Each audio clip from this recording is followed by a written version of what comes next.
things are generally where it should be. And I said that it was good to address it, but in the areas that I have highlighted, maybe you can see more as well as we go through it. What was the next highlight there on the next two? It's sort of a continuation there. It includes on, talks about impounding the animal pursuant to subsection C, carrying firearms and making arrests of human beings. And then goes to the next paragraph. Notwithstanding the foregoing, the carrying of firearms should be permitted in the following conditions. Official animal control officer training course has been completed. 1, 2, the person is certified in handling a firearm. 3, Greensburg, Decatur County Animal Control Board to approve the carrying of a firearm by the person. And see, that's my concern there was actually employed by the county. The county would have to approve that. Okay. Yeah, and we have talked with Tim about that specifically, and so we can address that with the city. Basically, Mike has called the Indiana State Police Academy, and they do have a firearm program there for police officers. But we have asked them if that would be something that they could give to an animal control officer, just the firearm usage segment of that training, and they are going to get back with us on that. So we realized after talking with Tim that this wasn't what we wanted. So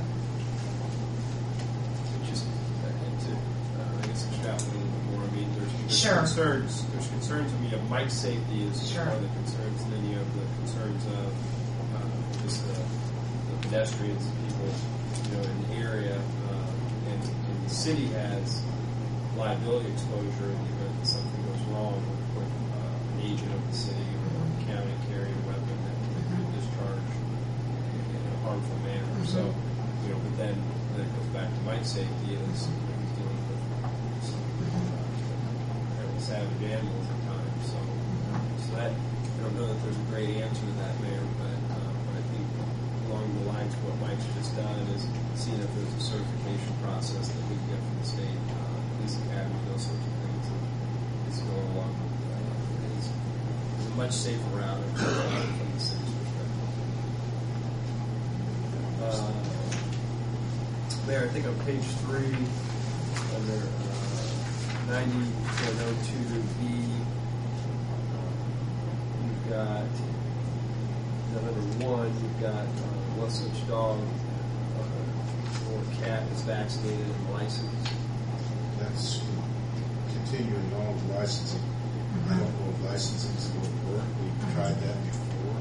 I think it's a good idea, but I don't know how you can implement it and only the honest people pay the level. Sorry. well, you have a point there. And I guess that goes back to my. I guess that goes back to my point. We have an ordinance now that the dog has to be licensed in the city, don't we? I don't think so. No, they done away with that. Oh, they did away with it. Yeah. Okay, So you didn't use on your cat for nothing. Cats. Cats. And you don't have to. Yeah, this is going to cost me a fortune. Well, and along those lines, I had a lot of people approach me when they heard about the new proposal of ordinance, especially cat lovers. Approached me, dogs and all, and said, Mike, are you going to be coming to our house and you're going to go door to door and you're going to check everybody? And I said, no, absolutely not. I'm not going to spend all day going down to each street and knocking on doors. Do you have a cat? Do you have a dog that's neuter spayed? Blah, blah, blah.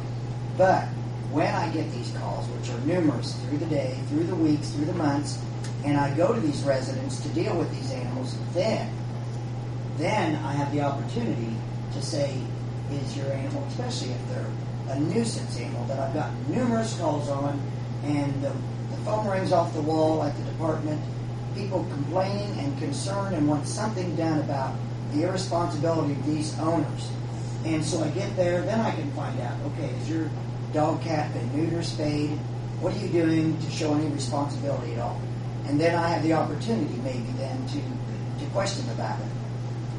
So that's one way we thought about. That would put a big dent in it, a pretty good sized dent.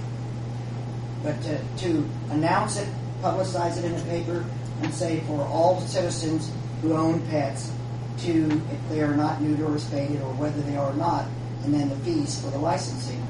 Police come, whether we do it at the shelter and supply that, or where it's done at, to come in, like you said, Mayor, the honesty of people. Would they come forward and would they do that? Probably not.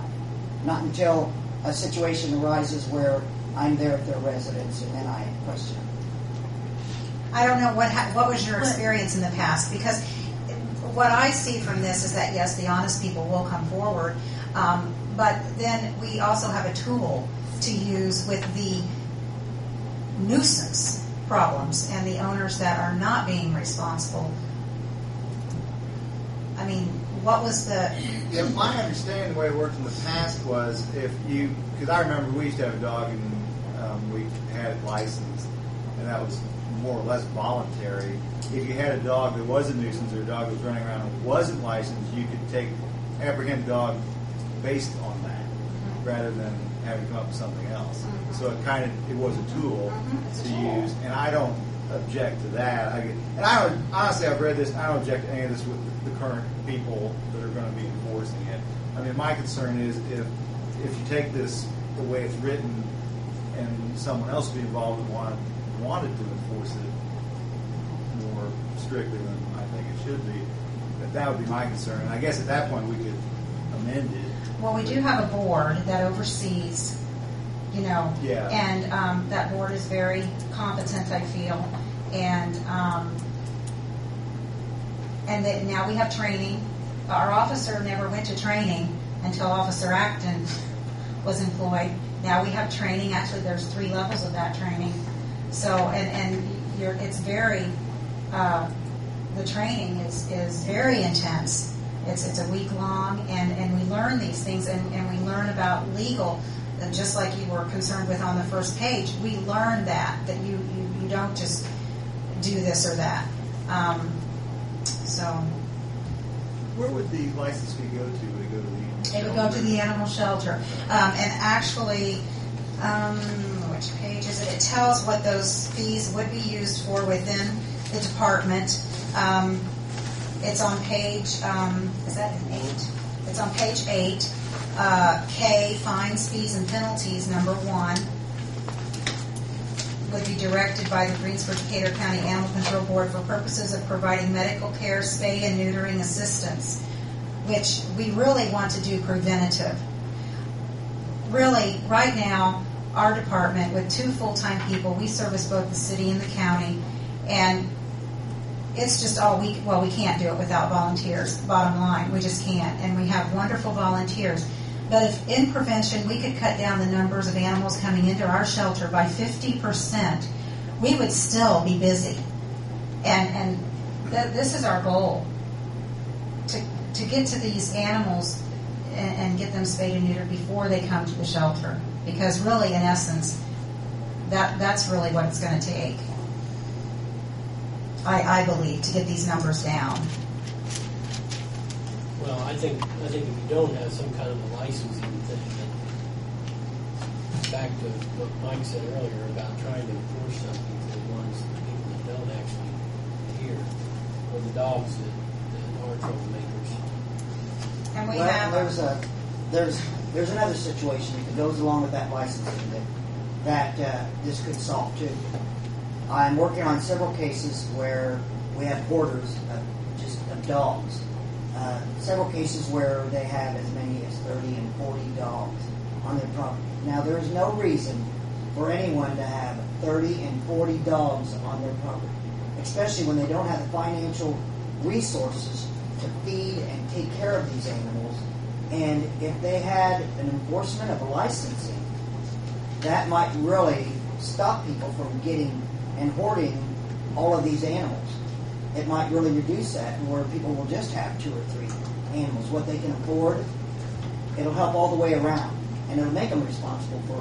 When you have 30 and 40 dogs on your property, and none of them are neutered or spayed, then every spring you have these puppies, and then they multiply, and then they end up out in everywhere on everybody else's property, and it's just a rippling effect that just It's overwhelming. Right now, we have a city ordinance, I believe, that says